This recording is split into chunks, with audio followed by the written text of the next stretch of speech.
नमस्कार साथियों, आज हम अनबॉक्सिंग करने वाले हैं 35 degree to 90 degree open roller. तो आपके सामने अब इसको हम अनबॉक्सिंग कर रहे हैं।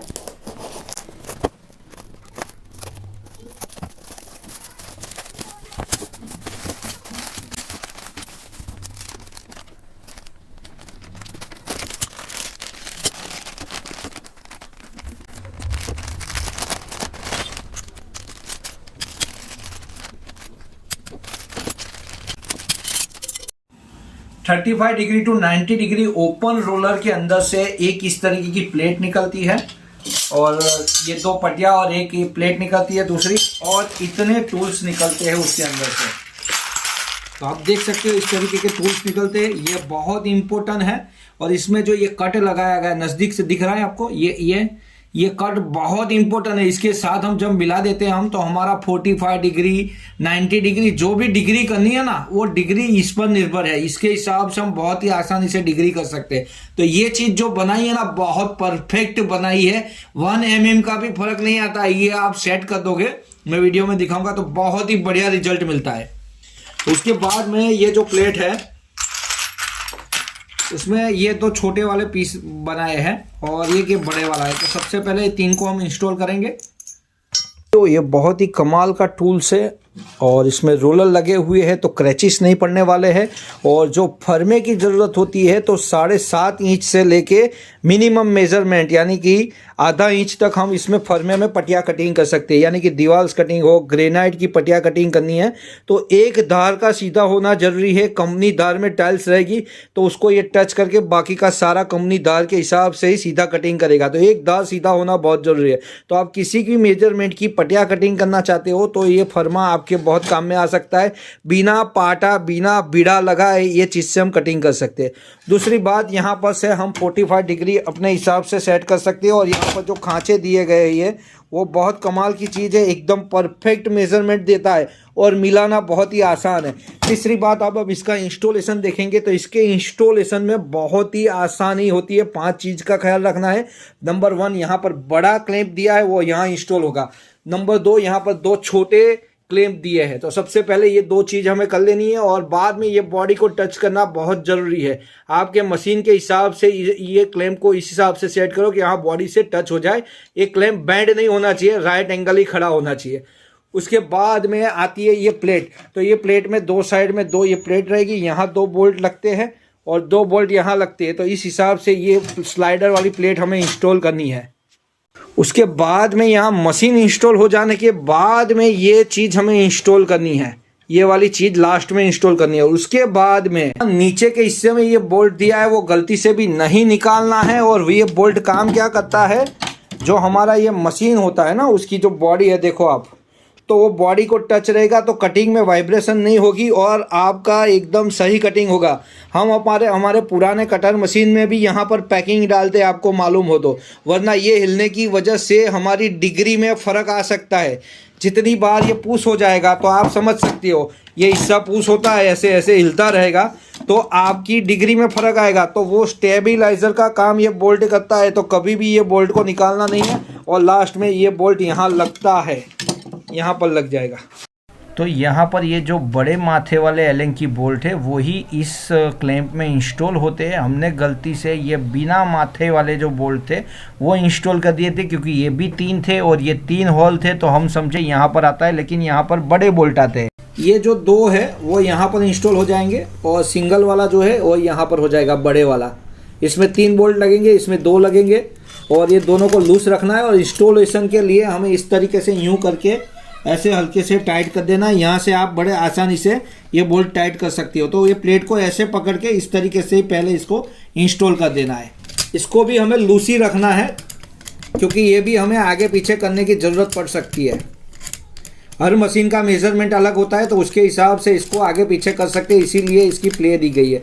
आपका मशीन का जो मेजरमेंट है उसके हिसाब से ये सेट हो जाएगा। इसमें कोई भी मशीन इंस्टॉल हो जाती है, क्योंकि यहाँ से यहाँ की सबकी साइज़ एक होती है, सिर्फ ये दोनों ही आगे पीछे करने की ज़रूरत पड़ती है। तो ये आपके मशीन के हिसाब से सेट हो जाएगी। तो अभी इसको लूज रखना है। अब इस प्लेट को आसानी से इंस्टॉल करने का तरीका हम समझ लेते हैं। उसके लिए ये 2 बोल्ट देखने हैं। 2 साइड में 2 है, देखो यहाँ 2 है और यहाँ 2 है। तो ये पट्टियों को हमें एक टेबल लेके इस तरीके से टेबल या पत्थर कहीं पर भी रख देना है। उसके बाद में ये जो प्लेट है वो इस तरीके से पकड़ लेनी है, तो आपको आइडिया आ जाएगा देखो तुरंत। वरना आप ये कहाँ लगेगी इस तरीके से वो सोचने में थोड़ी दिक्कत होती है। तो यहाँ पर ये बोल्ट पर रख के ऐसे पकड़ लो और अब इसको इंस्टॉल कर दो। तो ये वाला भाग है वो इसके नीचे जाएगा, क्योंकि इसमें बोल्ट दिया है, इसमें कोई बोल्ट का आटा नहीं दिया, ये लूज दिया है। ये वाले में कोई बोल्ट नहीं लगता है, बोल्ट इसमें लगेगा। तो ये वाला पोर्शन जो है वो नीचे रहेगा इस तरीके से। तो ये प्लेट के नीचे जाएगा और यहाँ से ये बोल्ट लगा देने हैं। तो दोनों प्लेट के दोनों साइड वाले जो बोल्ट है वो एलन की लग जाएंगे, और बीच में जो एक बोल्ट दिया गया है वहाँ पर जो ये प्लास्टिक के बोल्ट दिए गए हैं, सफ़ेद कलर के जो प्लास्टिक के बोल्ट है वो लगते हैं बीच में। और बीच वाला बोल्ट नहीं आएगा, ये बीच वाले में पीवीसी का बोल्ट आता है। ये वाला जो बोल्ट है वो यहाँ आता है, यहाँ पीवीसी बोल्ट लगेगा। ये बोल्ट हमने अभी सारे लूज रखे हैं, और ये वाले जो बोल्ट है इसको हमें निकाल देना है। ये बोल्ट हर बार बदलते रहते हैं, पहले वो इस तरीके के बोल्ट आते थे और अब ये एलन की दिए गए, यानी कि कंपनी की ओर से छोटी बड़ी अपडेट आती रहती है। तो यहाँ पर एलन की बोल्ट दिए, इसको हम निकाल रहे हैं, आप देख रहे हो। तो इसको निकाल देना है अब।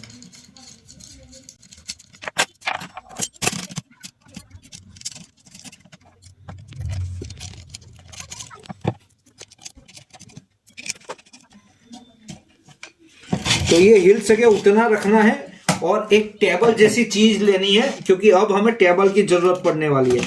तो ये टेबल रखकर आप देख सकते हो अब यहाँ दिखाना है।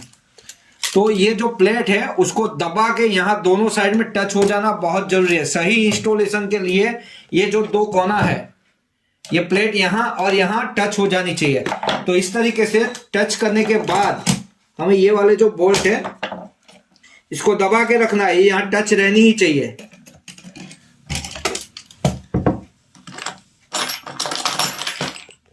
ये यहाँ टच रहनी चाहिए, और बाद में ये बोल्ट हमें टाइट कर देने हैं।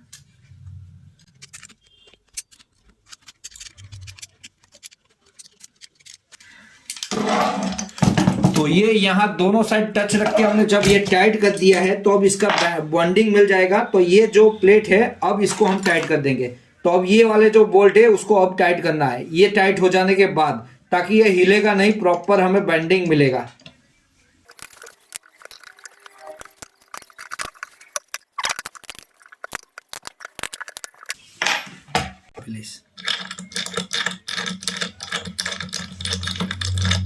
ये हमने यहाँ हमारा पुराना मशीन ही इस्तेमाल किया है। आप देख सकते हो ये हमारा पुराना मशीन है, और आप देख सकते हो ये पुराना मशीन होने की वजह से ये हिस्सा निकल नहीं रहा था। तो यहाँ पर छोटा सा हमें कट लगाना पड़ा है, और ये बोल्ट निकालने में थोड़ी दिक्कत हुई थी, तो ये निकल तो गया है।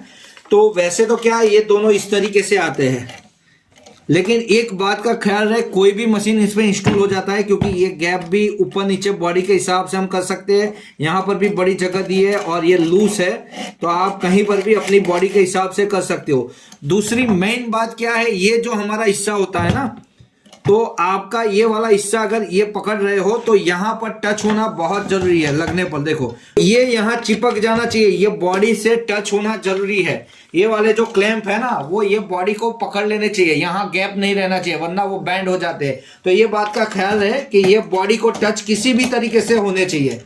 आप इसको ऐसे लगाओ तो भी टच हो जाने चाहिए। वैसे ये मेजरमेंट सही दिया है, आपकी बॉडी सही रहेगी तो ये टच हो जाते हैं इस। और अगर यहाँ पर ज़रूरत पड़ती है तो आप छोटा सा वाइसर का भी इस्तेमाल कर सकते हो ज़रूरत के अनुसार, क्योंकि जो लोग टाइल्स पत्थर का काम करते हैं वो मशीन के बारे में, मशीन के हर जुगाड़ में बहुत माहिर होते हैं। यहाँ नीचे के हिस्से में ये एक बोल्ट दिया है, ये बोल्ट क्या काम करता है, ये बोल्ट है और ये हमारी बॉडी को यहाँ टच होना चाहिए। आप देख सकते हो ये यहाँ बॉडी को, ये बोल्ट को गलती से भी निकालना नहीं है, वरना जब कटिंग करते हैं ना तो मशीन यूं आगे पीछे कातरा में और उसमें हिलेगा तो आपका कातरा गलत आएगा, क्योंकि ये बॉडी से टच रहेगा तो ही स्टेबिलिटी आएगी, मशीन स्थिर रहेगा। वरना ये पीछे का बॉडी का हिस्सा हम कई बार कटिंग करते हैं तो अपने मशीन में भी यहाँ पर प्लास्टिक की डगरिया डालते हैं लोखंड की प्लेट के बीच में, तो ये नहीं डालनी पड़ेगी। उसके लिए बोल्ट दिया है, बोल्ट को गलती से नहीं निकालना है। और इस तरीके से रखने के बाद आप देख सकते हो ये जो बोल्ट दिए हैं ये वाले बोल्ट उससे ज़्यादा बाहर नहीं रहना चाहिए, टायर से अंदर रहना चाहिए। उतना पहले से बोल्ट को टाइट कर लो, ये बोल्ट को पहले से ही इतने जितना बाहर रहना चाहिए, बोल्ट जितना, टायर से ज़्यादा नहीं और इससे कम नहीं, इतना बाहर रख के यहाँ पर आप आ जाओ। बहुत ज़्यादा ये बाहर नहीं रहना चाहिए टायर से, वरना ये नीचे के हिस्से में टच करता है बोल्ट। बाद में ये वाला हिस्सा दिखाओ। अब जैसे हम ये देख रहे हैं, आप देख रहे हो यहाँ पर, तो ये एक जैसी बॉडी दिखनी चाहिए। यहाँ पर ये मेरी उंगली जा रही है यहाँ पर, तो ये एक जैसी जगह रख के हमें बाद में, तो ये एक जैसी जगह रखने के बाद में जो हमारे पास ये टूल्स है, ये टूल्स से इस बोल्ट को हम टाइट कर सकते हैं यहाँ से। और ये वाला जो बोल्ट है उसे भी इस तरीके से रख के, ये जगह एक जैसी रहनी चाहिए। हमारे मशीन की ये जो जगह है यहाँ पर, वो देखने पर एक जैसी रखनी चाहिए। और ये वाले बोल्ट टाइट कर लेने, साइड में से ये टाइट कर लेना है। जो हमारा ये वाला बोल्ट है उसे भी यहाँ से एक जैसी जगह रख के टाइट करना है। देखो ये जगह एकदम एक ही मेजरमेंट में होनी चाहिए। और इसको टाइट कर लो, ये वाले बोल्ट को टाइट कर लो। हर मशीन का सेटिंग यहाँ पर दिया गया है, ये ऊपर नीचे होता है, ये वाला भी ऊपर नीचे होता है, दोनों कोने ऊपर नीचे होते हैं और हर मशीन में ये सेटिंग आ जाता है। और जैसे मैंने बताया, ये टच करना बहुत ज़रूरी है, ये जो है वो दोनों यहाँ पर टच हो जाने चाहिए। तो इसको टाइट कर लेना है और ये वाला टाइट कर लेना है। अब ये टाइट हो जाने के बाद, ये दोनों बोल्ट टाइट करने से पहले हमें देख लेना है कि किस हिसाब से इसका मेजरमेंट आता है। तो देखो ये 4.25 इंच है, ये वाला भी 4.25 है, यानी कि 4.25 इंच आ जाता है। दूसरी एक खास बात क्या रखनी है, ये जो जगह है यहाँ जगह रहनी चाहिए। यहाँ अगर बहुत नज़दीक आ जाता है तो बाद में जब ये प्लेट हम यूं करते हैं तो ये यहाँ टच होने के चांस है, तो हो सके उतनी यहाँ जगह रखनी है थोड़ी। तो ये 4.25 इंच का मेजरमेंट है। अगर आप इसको थोड़ा नज़दीक ले लोगे कटर को, तो जब हम इसको 45 करेंगे ना, तो ये हिस्सा यहाँ टच हो सकता है, हमारी कटर कभी ख़राब हो सकती है। तो इसको मेजरमेंट अब 4.25 इंच कर दिया है, इसको 4.5 इंच कर दिया है। तो अब इसका जो ये वाला बोल्ट है वो यहाँ से हम टाइट कर सकते हैं, इसको हिलाना नहीं है। आप देख सकते हो यहाँ से डायरेक्ट टाइट हो रहा है। तो ये मैंने यहाँ से टाइट कर दिया है और अच्छे से एक साइड का टाइट कर लेना है। पहले सिर्फ एक ही साइड का टाइट करना है। तो ये एक वाला मैंने टाइट कर लिया, फिर मेजरमेंट ले रहा हूँ। तो अब यहाँ फ्लैश लाइट करो, तो ये 4.5 इंच का मेजरमेंट है। तो अब ये वाला हिस्सा भी मैं देख रहा हूँ 4.5 इंच है। तो यहाँ पर ये जो दूसरा छोटा वाला पीस है वो भी यहीं से ही लगता है, आप देख सकते हो। बड़े एलन की बोल्ट होने चाहिए अंदर वाले। तो इस साइड के बोल्ट भी हमें टाइट कर लेने हैं अब। और यहाँ से 2 बोल्ट टाइट होते हैं, तीसरा इसको उल्टा करके ही करना पड़ता है। तीसरे का पाना यहाँ नहीं लग रहा है। यहाँ नीचे 3 बोल्ट दिए इस बार कंपनी ने इस प्लेट में। हर प्लेट में कुछ अलग होता है, अपडेट होता रहता है। तो ये वाली जो प्लेट मुझे मिली है इसमें 3 बोल्ट है, तो 2 में मैं यहाँ से बोल्ट टाइट कर सकता हूँ, तीसरा वाला मैं नहीं कर सकता हूँ। तो ये 2 मेरे टाइट हो चुके हैं और तीसरा यहाँ से नहीं हो रहा है। तो आप देख सकते हो। अब हमें मेजरमेंट चेक कर लेना है। तो ये मेजरमेंट दोबारा चेक कर ले एक बार। देखो 4.5 इंच है और ऊपर हल्का सा है, और इस साइड में भी 4.5 इंच है और ऊपर हल्का सा है, यानी कि दोनों मेजरमेंट टाइट करने के बाद सेम है। देखो दोनों साइड एक सूत का भी फर्क नहीं है 4.5 और 1 सूत है। यहाँ पर भी 4.5 और 1 सूत है। देखो टच करके दोनों हिस्से दिखने चाहिए, ये वाला भी दिखना चाहिए। यहाँ कटर से टच है, यहाँ 4.5 और 1 सूत है, यहाँ भी कटर से टच है और 4.5 और 1 सूत है। अब ये जो एक बोल्ट बाकी रहा ना, वो ये प्लेट को हम यहाँ घुमा के ये टाइट कर लेंगे। तो ये वाला बोल्ट यहाँ से टाइट हो जाता है। वाली जो चीज है ना, ये बहुत इंपॉर्टेंट है। सारा 45 डिग्री का कटिंग इस प्लेट पर ही निर्भर है। ये बहुत ही एक्यूरेट काम देगी आपको। 45 डिग्री 1 mm का भी फर्क नहीं आता है। इसका जो सेटिंग दिया है मैं आपको दिखाऊंगा बाद में। तो ये चीज बहुत काम की चीज यही है। तो उसके बाद में यहाँ से ये बोल्ट लगा लेना है अब हमारे जरूरत के हिसाब से। और ये बोल्ट लगाने के बाद ही इसको टाइट करना है। ये जो चीज है, ये जो 2 बोल्ट यहाँ लगाए ना, तो भाई दिक्कत हो गई है। ये टायर टच नहीं कर रहा है, ये 2 बोल्ट ही टच कर रहे हैं। तो हमें ये 2 बोल्ट निकालने पड़ेंगे। और हमें लगता है शायद ये जो 3 बोल्ट दिए है ना, जिसके माथा नहीं है, बिना माथे के, तो ये 3 यहाँ पर लगते थे, तो हमने 3 यहाँ लगाए हैं। तो यहाँ पर एक बोल्ट सिर्फ बदल गया है। जो माथे बगैर का बोल्ट है वो एक ज़्यादा आ गया है माथे वाले एलेंकी के बजाय। तो ये जो माथे बगैर के बोल्ट है वो सिर्फ 2 आते हैं, वो नीचे के हिस्से में लगते हैं। तो यहाँ पर एक बोल्ट बदल जाने की वजह से हमें थोड़ी दिक्कत आ गई है। तो ऐसा भी आपके साथ भी शायद हो सकता है। कंपनी ने ऐसे 3 बोल्ट दिए थे तो हम समझ रहे थे ये 3 बोल्ट यहाँ आ रहा है, लेकिन ये 3 यहाँ लगाएंगे तो बोल्ट यहाँ टच कर रहा है, तो हमें ये बदलना पड़ रहा है। तो ये लगाया हुआ हम निकाल रहे हैं यहाँ से, और उसके जगह ये दोनों में फर्क क्या है आप ही देख लो। ये वाले की चौड़ाई बड़ी है और इसकी चौड़ाई नहीं है। ये माथे बगैर का बोल्ट है और ये माथा वाला है, दोनों बोल्ट सेम ही है। तो यहाँ पर ये दूसरा वाला बोल्ट भी हम यहीं निकाल के लगा रहे, क्योंकि हमें टायर को टच करना है। नीचे टायर टच नहीं करेंगे तो ग्रेनाइट में लीटे पड़ जाएंगे। तो ये बोल्ट रहेंगे तो ये वाइसर के हिसाब से है। तो अब हमारा काम हो चुका है। अब हमें कटिंग करना है, तो ये एक फरमे का काम करेगी। इसको बाहर स्लाइड करने पर ज़्यादा से ज़्यादा हम 7.5 इंच तक कटिंग कर सकते हैं, और कम से कम हम आधा इंच तक कटिंग कर सकते हैं। यहाँ से मेजरमेंट आप देखो, टच करेगा तो आधा इंच यानी कि कम से कम मेजरमेंट से 7.5 इंच मेजरमेंट तक ये बाहर आ जाएगा। तो यहाँ से 7.5 इंच, यहाँ से 7.5 इंच हम रख लेंगे, और बाद में ये कटिंग करेगा तो ये 7.5 इंच का मेजरमेंट कटिंग करता है, बिना पाटा बीड़ा लगाए या जो भी हम सपोर्ट में पीछे लगाते हैं। लेकिन कंडीशन एक रहेगी कि ये वाली जो धार हमारे ग्रेनाइट या विट्रीफाई की है वो सीधी होनी चाहिए। अगर पहले से हमने रफ कटिंग की है तो नहीं चलेगा। ये सीधी कटिंग वाली जो कंपनी धार आती है, वो कंपनी धार में अगर आप कटिंग करना चाहते हो, ग्रेनाइट है तो उसकी एक धार पहले कटिंग कर लो, उसके बाद में ये फर्मा काम करेगा। और आप देख सकते हो ये कटिंग यहां से होगा तो ये यहाँ पर टच हो जाएगा, तो आप देख सकते हो फर्मे का काम हो गया है। अब ये कटिंग होगा तो ही ये आगे आएगा, अभी ये कटिंग नहीं हो रहा है तो आगे नहीं आ रहा है। तो हम यहाँ पर एक सैंपल लेंगे, तो आप देख सकते हो ये टायर पर अभी मूव कर रहा है, बराबर है, इस तरीके से। तो ये टायर पर मूव करने की वजह से ग्रेनाइट में बिल्कुल ही खराब नहीं होते। जो हमें वो ग्रेनाइट में क्रैचेस आ जाते हैं ना, वो बिल्कुल नहीं है, क्योंकि ये टायर वाली ट्रॉली है। यहाँ टायर लगे हुए हैं, रोलर लगे हुए हैं, ये रोलर की वजह से ये मूव करेगा तो बिल्कुल ही, और ये फर्मा बड़े आसानी से हो जाएगा।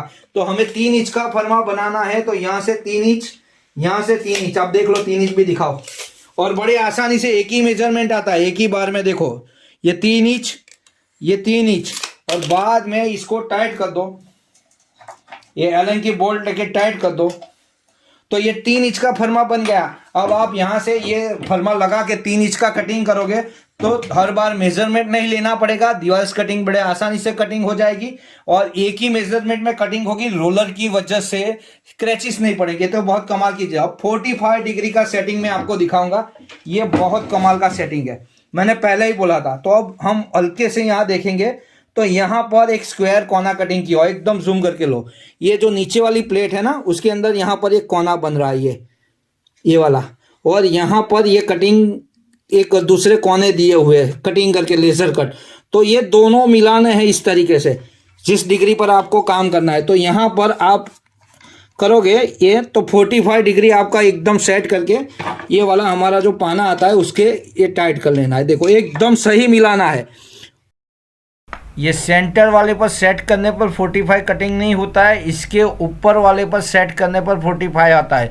ऊपर से जो दूसरा है वहाँ पर सेट करने पर 45 कटिंग होता है, सेंटर वाले पर 45 कटिंग नहीं होता है। 45 के लिए आपको इससे ऊपर सेट करना है।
तो ये बहुत ही काम का टूल्स है। ये हमारा टाइम बचाता है, घंटों का काम मिनटों में करके देता है। दूसरा, ये टाइम सेविंग टूल्स है और फिनिशिंग बहुत ही अच्छा आता है सभी टूलों से। ये टूल की मदद से हम बेहतरीन रिजल्ट पा सकते हो और इसका फिनिशिंग आप खुद देख सकते हो। तो ख़रीदना चाहते हो तो डिस्क्रिप्शन में लिंक है, इनके बहुत सारे प्रोडक्ट है और सारे प्रोडक्ट की लिंक डिस्क्रिप्शन में है। तो आप अपनी मर्जी से, आपके रिक्वायरमेंट के हिसाब से टूल्स खरीद सकते हो, डिस्क्रिप्शन में लिंक है।